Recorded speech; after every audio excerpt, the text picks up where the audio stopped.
Dia kelas 1 ya kan.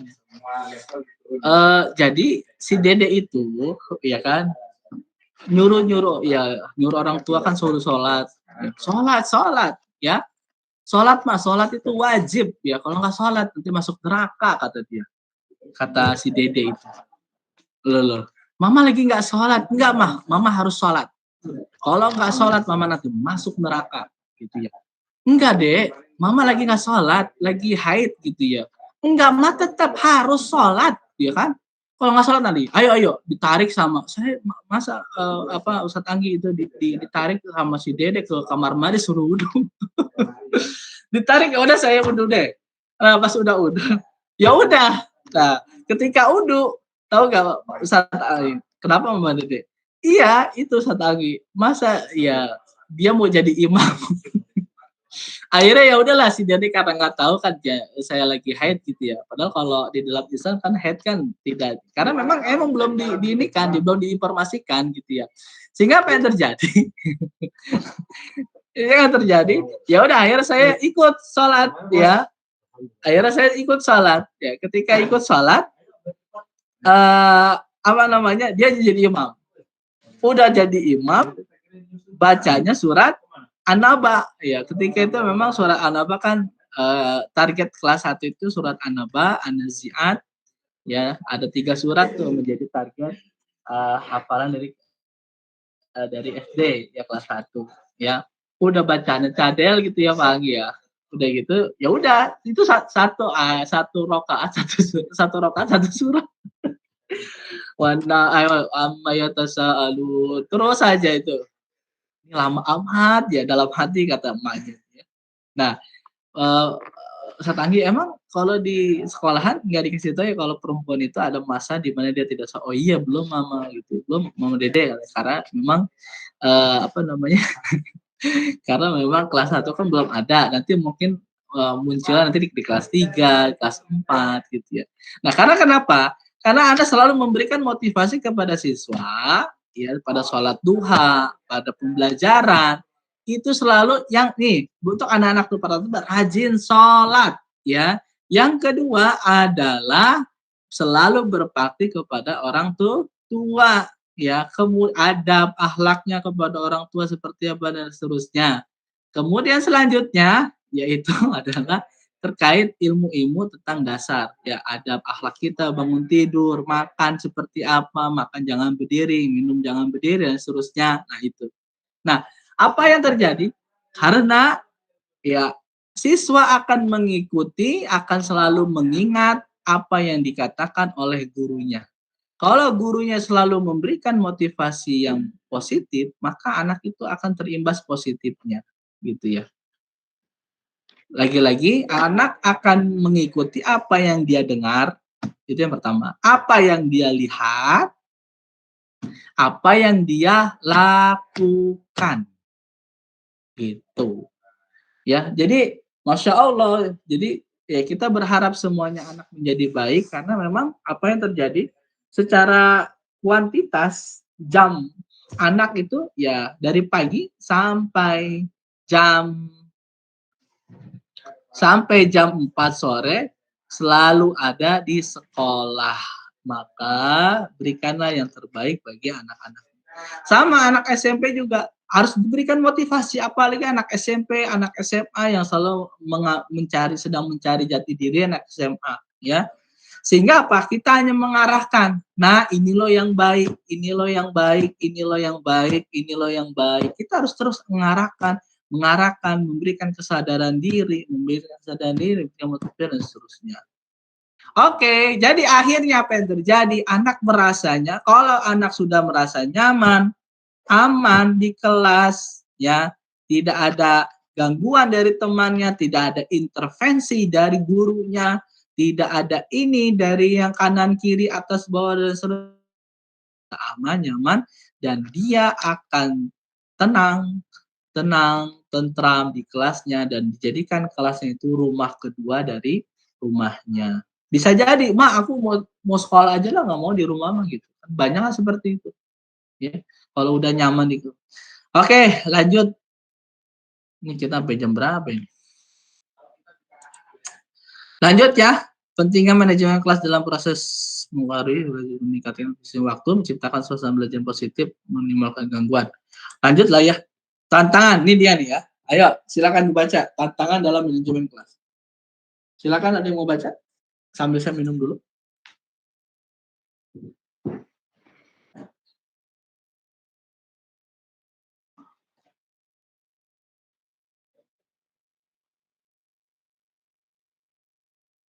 Silakan ada yang mau baca?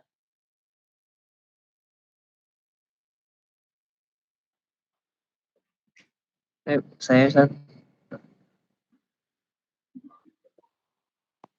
Ya, Pak. Bismillah. Tantangan dalam manajemen kelas. Mengidentifikasi berbagai masalah umum yang sering dihadapi guru. Yang pertama, perbedaan individu. Setiap siswa memiliki karakter, kemampuan, dan latar belakang yang berbeda-beda. Yang kedua, perilaku siswa yang mengganggu. Siswa yang sulit diatur atau sering mengganggu proses pembelajaran. Yang ketiga, kurangnya motivasi belajar.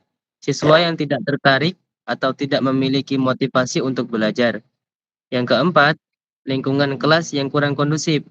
Ruangan kelas yang sempit, fasilitas yang kurang memadai, atau gangguan dari luar kelas. Yang kelima, manajemen waktu yang kurang efektif. Kesulitan dalam mengatur waktu pembelajaran sehingga materi tidak selesai atau tidak merasa bosan atau siswa merasa bosan. Yang terakhir, teknologi.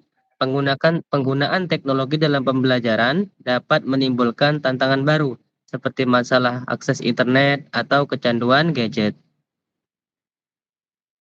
Ya, ini dia. Ya, ini tantangannya. Setelah kita identifikasi itu kita coba list satu-satu. Sebenarnya tantangannya apa aja sih dalam memimpin kelas? Yang pertama adalah perbedaan individu. Itu udah jelas. Setiap kepala itu pada beda karakter, beda kebiasaan, beda pola pendidikan, pembinaan, pola asuhnya juga beda ya. Jadi kita yakini bahwa jumlah di kelas kita 20 atau 15 atau 25 itu semuanya kepalanya karakter beda-beda ya. Lalu ya itu beda-beda. Ya lalu bagaimana Ustadz? Ya ada yang pembinaannya dengan cara face to face, ada yang mau menerima dengan cara face to face, ada yang mau menerima dengan cara apa namanya? Kita berikan motivasinya ketika pagi-pagi gitu ya. Nah, itu dia ya. Berbeda karakter. Itu tantangannya yang pertama ya. Lalu bagaimana Ustadz kalau misalnya si A, si B, si C, si D ya apa namanya memiliki permasalahan yang berbeda-beda. Ya, kalau si A kalau siswa kita 20 maka 20 karakter yang ada yang akan kita layani ya. Maka ketika ada masalah ya, ketika ada masalah si A, si B, si C jangan pernah menyelesaikan masalah dengan satu cara ya, oh cara ini bagus nih, enggak juga. Belum tentu si A itu menerima cara penyelesaiannya dengan cara A, ya misalnya. Si B belum tentu dengan cara A juga. Si C belum tentu dengan cara A juga. Karena apa? Setiap kepala anak tuh berbeda-beda. Berbeda-beda pengetahuannya, berbeda-beda pola asuh di rumahnya. Ada yang masih itu bibi ini aku ambilin, Ustadz ambilin, ada yang kayak gitu ya. Lalu bagaimana? Ya, ketika kita pahami dulu. Nah, nanti nih, ya nanti ada manajemen berbasis psikologi, ya. Bagaimana seorang guru harus memahami psikologi anak. Ya, paling tidak kita mengetahui teorinya, ya. 0 dari 7, ya. Umur anak dari 1 sampai 7, ya. Apa perkembangan psikologinya di situ? Dari 7 ke 16 misalnya. Dari 7 ke 14. Apa perkembangan psikologinya? Nanti akan tahu tuh. Dan itu akan ketemu nanti. Seorang guru tuh akan bisa membedakan karakter anak di situ. Ya, karena ada namanya teori behavioristik ya. Jadi anak itu teori ini yang telah ditemukan ada karakter ini dengan teori ini, anak itu dia mau apabila distimulus. Paham maksudnya nggak stimulus? Jadi teori behavioristik ini adalah bagaimana ketika perkembangan anak, ada dia berkembang anak, tapi dengan cara distimulus, ya. Dengan cara nanti kamu kalau kayak gini ya Ustadz nanti akan berikan kamu misalnya hadiah, misalnya itu distimulus. Jadi ingin berbuat sesuatu karena ada iming-imingnya. Nah, ya. Ada teori konstruktisme. Jadi anak itu jadi memberikan apa permasalahan memancarkan dengan cara konstruksi. Ya, kita mengkonstruksi psikologinya gitu ya. Banyak lah ya. Nah, itu. Jadi kita harus pahami dulu 0 sampai 7 perkembangan anak itu seperti apa. Kemudian 7 sampai 14 ini SD nih ya. 7 sampai 14 ini SD. Ya 14 sampai 21 itu SMP, SMA dan dia akan nanti kuliah. Kita juga harus pahami juga perkembangan anak dari 1 ke 7, 7 ke 14, 14 ke 21. Kita harus mengetahui ya perkembangan psikologi anak itu ya. Maka oleh sebab itu ketika kita sudah mengetahui perkembangan anak ya psikologi anak, kemudian ada beberapa teori-teori yang juga kita ketahui, maka dengan cara itulah kita bisa menyelesaikan anak. Ya maksudnya kita tidak bisa menyelesaikan anak itu dengan satu cara. Ya, dengan cara ini semua anak kita selesaikan dengan cara satu ini. Nggak bisa gitu juga. Karena apa? Karakter anak beda-beda. Maka jangan pernah ini dia nih ya, kalau saya analogikan, ya hukum di Indonesia itu seperti orang minum obat. Mau sakit kepala, sakit gigi, ya udah minum obat. Ya, mau dia berzina, mau dia membunuh, mau dia ngebegal, mau dia korupsi, hukumannya apa? Hah? Penjara. Hukumannya apa? Penjara. Ay, Masya Allah. Ya, wah ini korupsi sampai 400 triliun, dendanya 200 miliar. Oh dia masih untung. Akhirnya penjara cuma berapa tahun. Si anak itu dibunuh, ya kan? Sama orang lain dibegal sampai dibunuh. Masya Allah, ya. Kemudian di penjara cuma berapa tahun. Ya padahal kalau kita ingin jujur ya, kita tanya kepada orang tua keluarga yang dibunuh. Dia coba, pengen hukumannya apa kamu? Kalau kita tanya jujur ya kepada orang yang keluarga yang dibunuh gitu ya. Dia pengennya apa? Ustadz atau misalnya hakim, saya ingin yang ngebunuh itu harus dibunuh juga gitu kan. Harus setimpal dengan apa yang terjadi pada keluarga saya, anak saya dan seterusnya. Apalagi kemarin misalnya dia calon doktor ya, calon dokter atau baru mau lulus S1 ya kedokteran atau di ITB, tiba-tiba anak saya diperkosa kemudian meninggal, mati di situ. Pasti keluarganya juga akan menginginkan apa? Hukuman yang sama, setimpal dengan anaknya yang meninggal. Ah itu dia, ya. Maka beda permasalahan. Ya, kalau Allah memberikannya solusinya gitu. Ya orang yang ya kutiba alaikumul qisasu fil qatl al-hurru bil hurri wal abdu bil abdi wal. Jadi beda penyelesaiannya. Allah aja menyelesaikan masalahnya ya di dalam Al-Qur'an ya. Kalau orang mencuri, nah itu dia. Beda lagi. Kalau orang yang berzina juga Allah bedakan lagi antara muhsan dan ghairu muhsan. Ada orang yang berzina karena belum menikah, ada orang yang berzina karena sudah menikah. Mana yang berat? Mana yang berat? Yang sudah menikah atau yang sudah menikah? Yang sudah. Yang sudah menikah. Kenapa? Dirajam itu. Karena gini loh. Karena Allah tahu ya apa namanya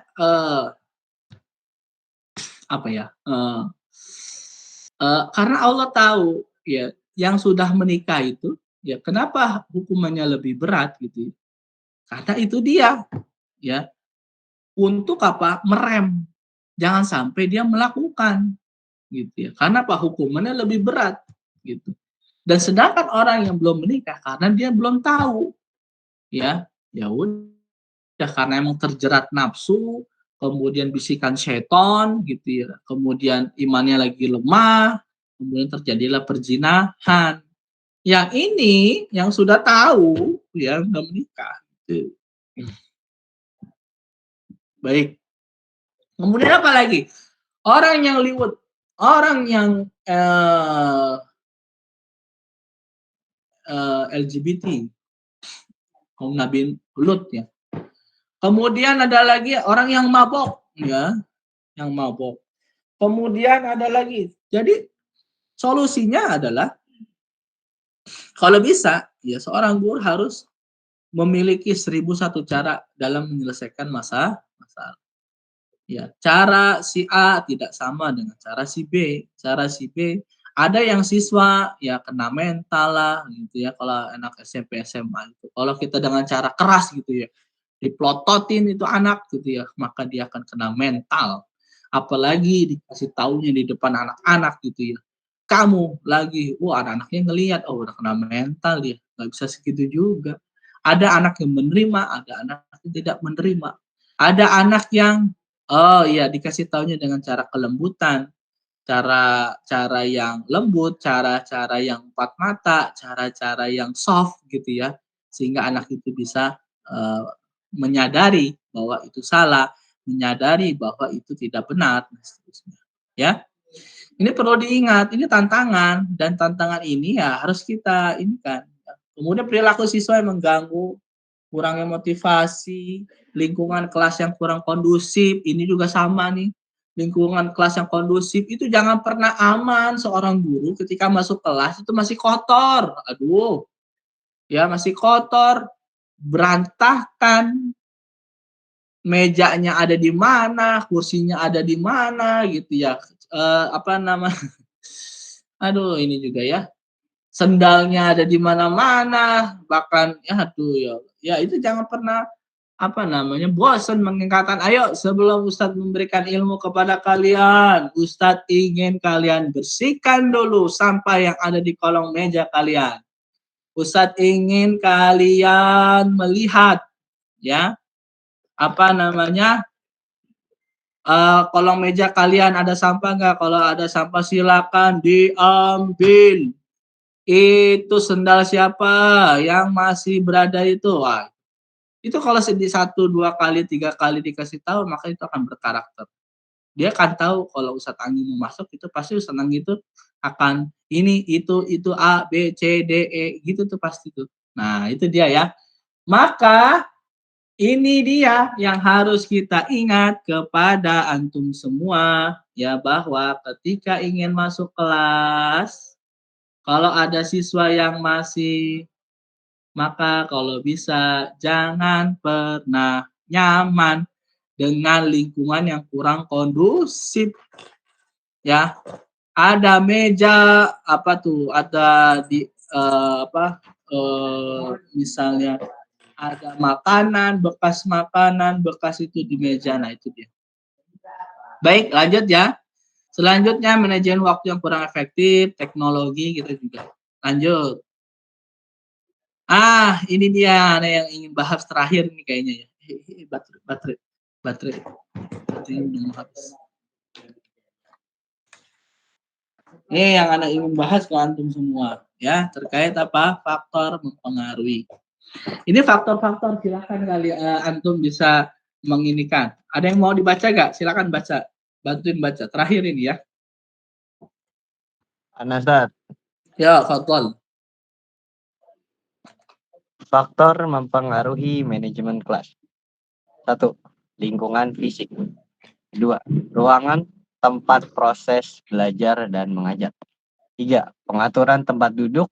4. Ventilasi dan pengaturan cahaya. 5. Pengaturan penyimpanan barang-barang. Oke. Ini faktor ya yang mempengaruhi ya. Tapi dari sini juga ini akan mempengaruhi bagaimana proses pengaturan, bagaimana proses manajemen, bagaimana proses pembelajaran, mengatur dan seterusnya. Nah, ini dia. Lingkungan fisik. Lingkungan yang ada di kita itu dia ya. Ya kalau di Awildan 1, Awildan 3, Awildan 4 itu kondisi kelas beda sekali. Awildan mana lagi ya? Awildan 14, Awildan 15, 16 itu beda sekali itu ya. Ruang tempat kelasnya juga sama ya. Jadi ruang tempat proses belajar mengajar itu jangan kita menyempitkan diri kita hanya satu kelas di kelas, tidak ya. Tidak di kelas saja. Proses belajar mengajar itu bukan hanya di kelas saja, tetapi di mana? Bisa di masjid, bisa di halaman sebagai ya karena ketika itu belajar IPA, belajar IPS dan seterusnya. Kemudian apalagi pengaturan tempat duduk. Nah, ini dia. Ini sedikit saya ingin memberikan ini. Ini 5 ya faktor yang mempengaruhi ya. Benar ada banyak. Nah, nih pengaturan penyimpanan barang-barang. Contoh misalnya kayak gini. Nah, ini di sebelah kita kanan kita ini ya, itu ada tempat sepatu dan sepatunya itu ya benar ini diberikan nama. Jadi yang menempati tempat sendal di situ adalah yang diberikan nama. Nama A, B, C. Jadi kita tahu tuh mana yang nggak pernah tertib, mana yang tertib gitu ya. Kemudian juga apa? Supaya kelas itu terasa nyaman, ya, enak dilihat dan kreatif, hidup gitu ya. Maka biasanya suka diberikan apa? Aksesoris, apa motif kata-kata motivasi, kata-kata hadis atau misalnya mata pelajaran supaya cepat diingat rumus fisika, kimia atau rumus hitungan, kurangan, tambahan dan seterusnya atau kata-kata mufradat, mahfuzat gitu kan atau ada pengurangan, pengalian atau ada bahasa Arab ya kosakata, mufradat gitu ya supaya memang itu terlihat oleh anak gitu ya dan menjadi kelas seperti hidup gitu loh. Nah, jadi kalau kelas itu jangan monoton, itu aja gitu ya. Yang dilihat itu aja ya. Maka kita jadikan kelas itu supaya hidup. Gimana caranya? Itu dia ya. Kalau antum belajar bahasa Arab, ya taruh aja hasil karya anak-anak di situ ya di mading. Ya, salah satu menempatkan karya anak-anak di mading, itu salah satu guru itu mengapresiasikan karya siswanya. Ya,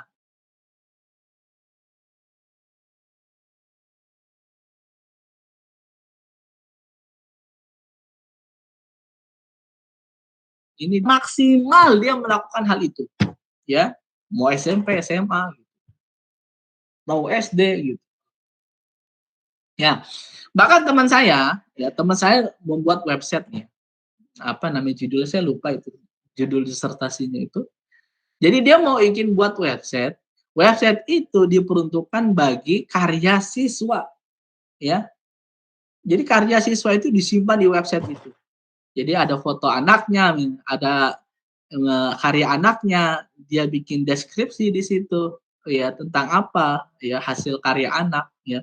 Kemudian orang tua bisa lihat dari website, wah ini masya Allah, wah itu kalau udah masuk website itu kayak sesuatu wow aja gitu. Hidup ya kelas itu, antum belajar apa matematika, antum mengajar bahasa Arab, antum belajar apa Al-Qur'an, ya udah sesuatu yang bisa antum tempelkan, bacaan Quran, misalnya hari ini pekan ini adalah kita menghafal surat Al-Asr, ya udah kita coba tempel tuh supaya kelas itu hidup gitu ya. Ini buku misalnya kalau kalau ada rak buku ya di sana atau rak siswa supaya kita juga dikasih nama juga nih siswa-siswa nih raknya buku siswa A, si B, si C gitu. Ya, tapi kalau di Ana lihat di Awilan 3 itu udah ada rak tuh ya. Kalau di Awilan 1 ditaruh rak udah sempit dia. Ya. Oke, lanjut terakhir ini dia ya salah satu faktor pengaruh manajemen kelas ventilasi dan pengaturan cahaya. Coba antum lihat, masya Allah. Kenapa kondisi yang ditanya ya? Kenapa kondisi apa tuh apa nih jendela itu lebih besar? Kalau antum lihat rumah ya, kenapa? Kenapa? Ada yang bisa ini kan? Kenapa harusnya jendela kelas itu besar? Supaya cahaya untuk membaca bisa masuk, Ustaz. Ya, terus apa lagi? Ada lagi nggak? Memudahkan mengawas di luar Ah, guru piket. ya, iya, ini kita terlepas ya dari itu kelas perempuan terlepas laki-laki ya, ya. Oke. Satu sisi emang sebenarnya standar dari Diknas, Departemen Pendidikan Nasional ya, bahwa kelas itu sebenarnya dalam peraturan 4 kali 4 ya, 4 meter kali 4 meter ya, dengan asumsinya 4 kali 4 meter itu sekitar 30 siswa masuk, karena memang di negeri itu siswa itu kurang lebih 30 sampai 35, bahkan ada yang 40 juga gitu ya. Kemudian kelas itu harus memiliki ventilasi dan jendela yang besar ya. Satu sisi memudahkan betul pemantauan siswa. Misalnya kalau ada siswa yang berantem ya, atau ada siswa yang sedang melakukan hal sesuatu gitu ya, atau terlihat tidak ada pembelajaran ya, pemantauan kontrol ya bagi guru piket misalnya, itu terlihat itu tanpa antum masuk juga, itu antum udah tahu bahwa di situ tidak ada gurunya ya gitu ya. Lalu bagaimana Ustadz dengan akhwat? Ya akhwat tinggal pakai hordeng ya kan, tinggal pakai hordeng ya, tinggal pakai hordeng ya, itu bisa lebih memantau. Yang kedua adalah cahaya, betul bahwa cahaya matahari sangat diperlukan sekali bagi kita semua ya, karena cahaya matahari salah satunya adalah memberikan manfaat ya, vitamin D bagi kesehatan ya. Yang kedua juga untuk apa? Yang ketiga untuk ya, jika di kelas tersebut terjadi kelembapan, maka sinar matahari yang akan menggoreng menggoreng ya, sinar matahari akan memasuk kemudian memberikan mematikan virus bakteri yang ada di kelas tersebut.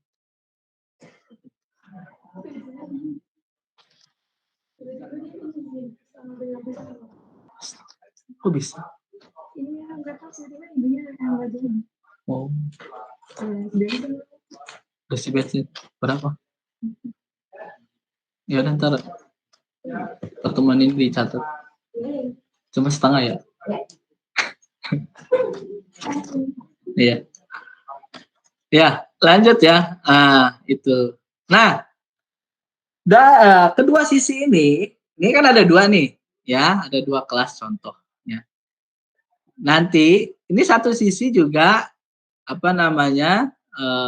kita lihat tuh ya, posisi meja dan kelasnya juga, meja ini berbeda. Nanti kita akan lanjut ya. Nah, ini dia. Ini salah satu pengaturan tempat duduk. Jangan ya itu lagi. Ya, itu jangan itu lagi ya. Bikinlah variasi ya supaya anak itu ya tidak jereng gitu. Anak di kanan terus. Ya, anak duduknya di kanan terus, lihat bisa aja jereng tuh anak. Ya anak duduknya itu ya. Jadi kalau bisa ya variasi tempat duduk. Ini yang pertama nih ya. Boleh variasinya tempat duduknya seperti ini ya. Ini supaya memudahkan anak berkelompok misalnya. Ini kelompok A, kelompok B, kelompok C, kelompok D. Ya. Kemudian boleh yang di tengah ini nih. Wah, ini kalau misalnya siswanya sedikit atau antum sedang pembelajaran Al-Quran, anaknya cuma segini. Oke, antum di tengah atau antum di pinggir tengah sini. Ya, bisa tuh. Ya, nanti ini bisa dibuat ice breaking, bisa apa dan seterusnya. Atau bisa seperti ini posisi tempat duduknya. Boleh, sah-sah aja. Silakan aja, ganti setiap bulan tuh ganti. Tapi kalau bisa ini di rolling tempat duduk anak. Yang tadinya seminggu di kiri, dia di kanan seminggu berikutnya. Yang tadinya di tengah, ini di sini, ini di sini. Jadi seminggu sekali tuh anak-anak tuh di rolling. Jangan anak mau minta sendiri, jangan. Kita yang ngatur gitu ya. Bukan anak yang ngatur. Ya. Kalau anak yang ngatur nggak selesai-selesai. Tapi kalau kita yang ngatur, insya Allah ya kesetaraan semuanya dapat ya dia yang belum pernah dapat di tengah, dia akan dapat di tengah, yang dapat di pinggir. Kalau anak maunya sendiri ya udah dia akan menempati tempat duduk yang di mana ada teman-teman yang sefrekuensi. Ya, kalau guru yang ngatur ya udah ketetapan guru ini peraturan gitu loh. Manajemen manajemen kelasnya ya. Itu dia ya. Kemudian apa? Ini dia nih, tempat duduk kayak gini boleh-boleh aja. Ini mejanya, meja guru, ini papan tulis, ini meja anak-anak nih, yang bawah nih. Kelihatan kan bawahnya? Ini yang tadi tuh, ya, yang bulat-bulat tadi tuh yang kita lihat di atas tuh. Nah, ini dia nih yang sebelah kiri nih. Nah, itu kayak gini nih. Ya, boleh ya kayak gini, ya. Di sini ada Awildan berapa? Awildan 3 ada nggak?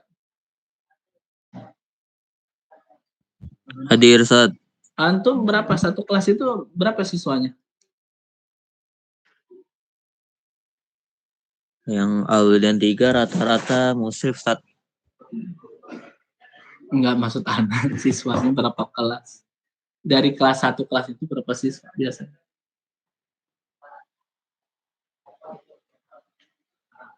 Enggak tahu ya. Atau antum belum ngajar ya? Musrif ya rata-rata ya. Oke. Ya, kurang lebih seperti itu. Yang kemudian, nah ini dia.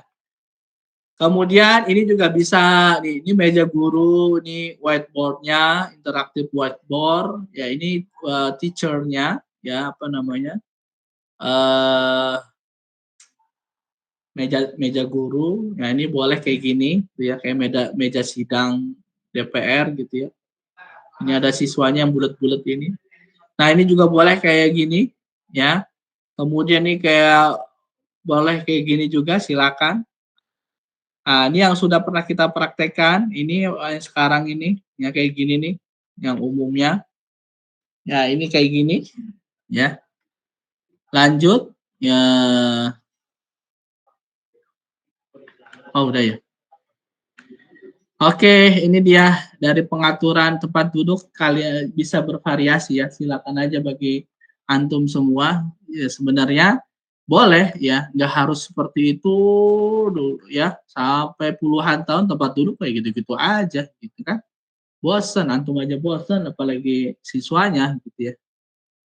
Kalau bisa kan. Nah, terakhir, hubungan antara manajemen kelas dengan keberhasilan pembelajaran itu pasti ya. Jadi kalau antum semua memahami manajemen kelas, maka insya Allah ya proses pembelajaran akan berhasil.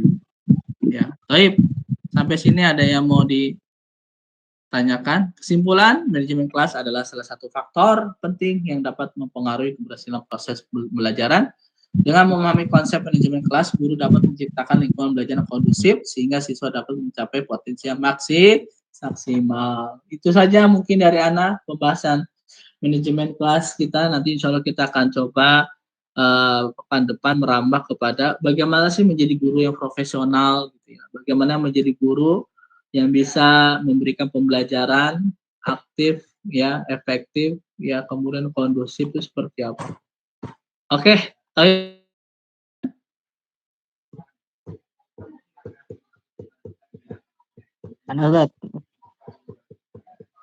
Ana berhenti dulu ya. Ya, tafadhal, Man. Saya. Ya, Kenny. Ini Kenny namanya. Ya, Ustaz. Ya, betul. Antum dari Awildan berapa? Di 12, Ustaz. 12, Masya Allah, di Bekasi ya? Iya. Jadi apa di sana? Musrif apa ngajar juga? Enggak, di sana enggak ada musrif, Ustaz. Oh, 12. Ngajar aja. Antum ngajar apa ini? Al-Quran? Di kelas 1, kelas 2. Iya, baik, fadal, akhi. Kalau saya di sini ada 2 pertanyaan ya. Satu Ya, itu 3 juga nggak apa-apa. Gimana cara natasin murid yang tantrum, Ustaz? Sama tantrum. Oke, lanjut terus satu lagi. Yang kedua itu kadang saya ngerasa kalau mengajar pakai stimulus respon itu kayak kamu begini nanti Ustadz kasih ini tuh kayaknya efek sampingnya ke beberapa anak tuh jadi nerus, Ustaz. Kayak, Ya, nggak itu ada ininya nih, nggak ada reward-nya nih, akhirnya ya. nggak dikerjain, nggak ada apa. Kira-kira gimana Oke. Ustaz mengatasinya gimana, Ustaz? Oke, ini bagus tuh pertanyaan ya, dan silakan disimak ya. Yang pertama adalah dia tantrum tuh karena apa? Ya, diidentifikasi dulu siswanya tuh, ya. Ada anak yang tantrum tuh karena cari muka, nyari perhatian gurunya, ya, cari perhatian gurunya, cari perhatian teman-temannya, cari perhatian apalagi tuh, misalnya guru akhwatnya gitu ya. Itu yang pertama, diidentifikasikan dulu, dia tantrum tuh karena apa gitu, ya. Apakah dia sedang mencari perhatian kah gitu, atau memang ada masalah dalam dirinya gitu. Yang ketiga, bisa jadi dia ada masalah oleh temannya. Carikan dulu, kita identifikasi nanti cara penyelesaiannya berbeda dengan tantrum yang cari perhatian, dengan tantrum yang ada masalah, dengan tantrum yang, teman yang bermasalah. Ini akan berbeda tuh nanti penyelesaiannya, itu ya. Itu yang pertama. Coba antum cari tahu dulu, kenapa dia tantrum, apa masalahnya menjadi dia tantrum, ya. Yang kedua, jika tantrumnya ya mengakibatkan ya ketidaknyamanan teman-temannya ya. Kalau dia masih kecil antum gendong. Ustaz dia perempuan. Ya udah diajak ke belakang misalnya, belakang kelas, maksudnya bukan belakang kelas, belakang apa namanya tuh ya, belakang bangku misalnya. Ya, iya. Yang kedua ada apa namanya dari pakar psikolog gitu ya, yang mengatakan anak yang tantrum ya makanya ada orang tua tuh kalau anak tantrum tuh ya dibiarin aja dulu gitu. Tunggu apa energinya habis ya. Tunggu energinya habis. Kalau misalnya dia tantrum sampai ngamuk-ngamuk, kemudian bukan merusak ya, menggobrak-abrikan apa namanya kelas atau menggobrak-abrikan di rumah gitu ya. Itu biasanya ada orang tua yang didiamkan aja gitu ya, didiamin aja, biarkan dia capek dulu, nanti baru memberikan apa perhatiannya atau memberikan apa tanya jawab apa ininya apa calling down-nya gitu. Nah, itu harus diketahui dulu ya anak tantrum. Jadi kalau dia sudah mengganggu teman-temannya atau merusak benda-benda yang ada di sekeliling kelasnya, maka ya kalau dia perempuan apa laki-laki, antum biasanya gendong dulu cari tempat yang aman, ya. Cari tempat yang aman yang sekiranya siswa itu tidak terkena. Nggak apa-apa antum gendong kalau antum kuat gitu ya. Kemudian antum bisa taruh di depan dulu, tapi tetap ada pengawasan, ya. Oke, misalnya ini ya. Kemudian antum coba berikan kasih pengertian, ya. Antum kasih pengertian dengan cara apa? Ya itu dia cari tahu dulu kenapa dia tantrum. Karena bisa jadi dia cari pengertian, cari perhatian, atau misalnya ada masalah apa gitu ya. Atau misalnya itu dia ya ada masalah temennya atau masalah pada dirinya. Nah itu. Kemudian yang selanjutnya adalah komunikasikan dengan orang tua. Jangan sampai kita juga disalahkan sama orang tua karena apa? Pola menyelesaikan tantrum anak itu dengan cara yang salah. Khawatir nanti kita disalahkan, gitu ya. Maka oleh sebab itu, ketika ada anak yang tantrum, misalnya antum tantrum sekali, kaget kita, oh ternyata dia tantrum, ya. Maka coba kita langsung komunikasikan dengan orang tua, atau apa gitu ya, bunda atau apa. Anda pernah tantrum pernah nangis seperti ini gak gitu di rumah gitu ya, pernah kayak begini gak di rumah gitu ya, nggak apa-apa komunikasikan ya. Nanti kalau misalnya orang tua cara menyelesaikannya didiemin, ya udah coba didiemin, coba ikut pola dari orang tua atau ada orang tua memberikan pengertiannya ya. memberikan pengertiannya. Pengertiannya biasanya ancaman misalnya. Biasa ada orang tua, "Ayo kalau nangis lagi jangan pernah tidur di rumah," gitu kan. "Ayo kamu kalau ini nggak pernah mama kasih makan, biarin kamu makan di luar aja." Misalnya gitu. Ya itu dikomunikasikan dengan orang tua. Ya kalau misalnya dia pernah di rumah tantrum, lalu biasanya orang tuanya apa yang diperbuat misalnya. Ya biasanya gitu. Jangan sampai di rumah dengan di kelas, nah itu berbeda. Khawatir kalau kita dengan keras gitu ya di kelas gitu ya, ternyata di rumahnya lembek misalnya gitu. Ini juga masalah. Nah itu jadi komunikasikan ya dengan orang tua ya. Kemudian eh yang selanjutnya adalah ini kan dia tantrum, kita tahu dia tantrum ya, kita tahu dia ngamuk gitu ya. Nah, maka oleh sebab itu kita berikan pengertian kepada teman-temannya ya supaya memang eh, jika ada yang teman-temannya jangan pernah misalnya, jangan pernah ini ya semuanya harus berbaik gitu. Nggak boleh ngatain gitu misalnya, apalagi membuli gitu. Nah, itu dia. Itu jadi ada biasanya seorang tantrum itu anak dulu di Awilan juga ada di SD tuh kemarin tuh, bukan kemarin ya, waktu anak di SD itu ada yang tantrum, gurunya nggak bisa ngatasin, akhirnya anak kemarin ke atas, kemudian yang aneh itu aneh peluk dulu, ternyata anaknya mau dipeluk. Karena dipeluk ya, anaknya mau dipeluk ya. Dipeluknya itu bukan karena apa ya, dia karena ini ya, karena memang eh, ini anak dipeluk mau gak gitu. Siapa tahu memang anak itu kurang perhatian juga dari orang tua, karena orang tuanya sibuk misalnya. Ya pulang malam, orang tuanya nyari duit gitu ya, pulang ibunya bapaknya pulang malam, ya anaknya belum pernah gitu ya. Sama halnya apa dulu ya, dulu pernah cerita sini ya, ternyata anak ini nggak mau makan siang, ya anak tanya, kenapa kamu nggak mau makan nak gitu. Aku mau makanan dari ibu gitu, mau makan makanan yang dibuat oleh ibu mama gitu. Oh gitu ya.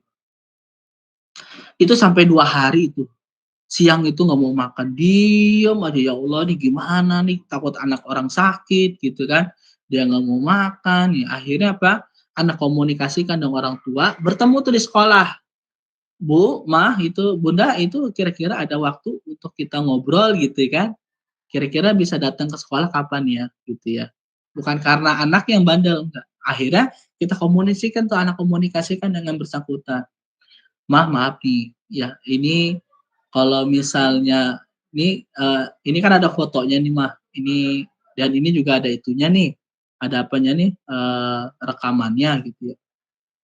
Ananda ini kalau siang nggak pernah makan gitu ya.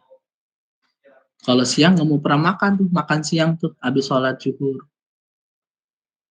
Nah, ini ada rekamannya.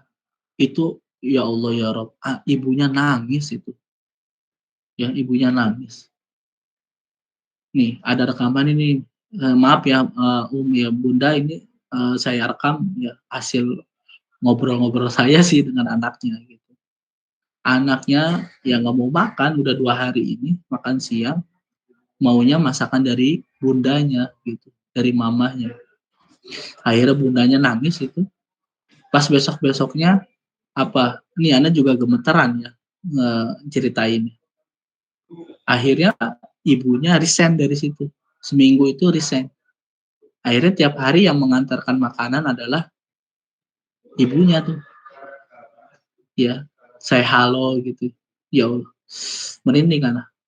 Jadi apa ya? Ya, satu sisi juga anak-anak SD juga ya masih harus penuh perhatian dari orang tua gitu. Ibunya nangis, kemudian dia seminggu kemudian resign gitu. Dan saya tahu ibunya itu selalu membawa makanan untuk anaknya gitu ya. Itu minimal ketemu, oh ya saya halo gitu, oh semangat tuh. Dari situ anaknya Masya Allah ya, dari situ itu belajar semangat, makannya juga, sama teman-temannya jadi ceria dan seterusnya. Itu dari situ, ya. Dari setelah ibunya resign itu, jadi anaknya aktif gitu ya, anaknya bagus belajarnya, ininya ini gitu. Makannya juga alhamdulillah gitu ya, karena dia suka dengan masakan orang tuanya. Baik, itu dia. Yang kedua tentang ini kan teori ya, teori behavioristik, yaitu bagaimana anak itu kalau ingin berbuat sesuatu itu harus distimulus, ya, yaitu diberikan penghargaan terkait apa yang ini. Ya, lalu bagaimana Ustadz? Ya, dengan anak-anak yang lain. Nah, itu juga bagian dari apa? Bagian dari strategi guru agar bisa bagaimana siswa itu, ya, yang pertama adalah kalau masalah reward diperlakukan dengan hal yang sama, ya. Jadi tidak ada anak yang tidak berprestasi, ya. Tidak ada anak yang tidak berprestasi, tidak ada anak yang bodoh. Semua anak cerdas, semua anak yang unik. Maka oleh sebab itu, tetap ya seorang guru harus memberikan reward yang sama kepada seluruh siswanya, gitu ya. Apalagi itu dipertontonkan. Ya. Kenapa? Kenapa seorang guru harus memberikan apresiasinya kepada siswa? Karena ya dengan stimulus itu, ya, walaupun memang ada siswa yang seperti itu, paling tidak yang memiliki, yang harus ditangani dengan cara behavioristik itu adalah dia terwakili. Nah, tapi paling tidak ini bagian dari apa? Bagian dari seorang guru juga, bahwa memberikan apresiasi itu, ya, bahwa memberikan apresiasi itu adalah kalau bisa ya semua siswa harus berikan apresiasi, ya, yang sama, dan itu akan mewakili siswa yang memiliki teori perkembangan, ya, mengikuti teori perkembangannya behavior itu, ya. Ini maka oleh sebab itu ya itu dia, ya. Jadi kalau bisa ya yang namanya reward gitu ya, maka itu juga harus semua siswa juga harus memiliki itunya yang sama gitu ya, pengasuhannya juga yang sama, ya. Boleh reward itu bentuknya bukan hanya sekedar barang, boleh reward itu oh ya nanti yang sudah selesai duluan boleh langsung istirahat makan gitu. Jadi bisa reward itu bentuknya waktu, bisa bentuknya free time, bisa bentuknya jenisnya apa aja, makanan, apa permen atau apalah ya sekiranya yang bisa membedakan antara temannya yang duluan gitu ya dengan teman yang belakangan gitu ya. Sehingga dia bisa memanfaatkan waktu free time-nya itu ya atau duluannya itu dengan kebahagiaan ya. Salah satu apresiasi juga yang sudah memberikan selesai duluan misalnya seperti itu ya. Nah, itu juga ya. Jadi kalau bisa ya masalah reward ya, masalah punishment, reward itu harus semua siswa juga harus memiliki prestasi ya, walaupun memang semua siswa beda memiliki prestasinya. Ada keunikan gitu ya. Nah, itu. Baik, ada lagi? Satu orang lagi cukup? Oke, cukup ya. Mudah-mudahan bermanfaat di pertemuan kita hari ini dan insya Allah kita akan lanjut di pekan depan ya insya Allah. Kita tutup saja dengan doa kafaratul majlis. Subhanakallahumma wa bihamdika asyhadu an la ilaha illa anta Asyhadu an la ilaha illa anta astaghfiruka wa atubu ilaik.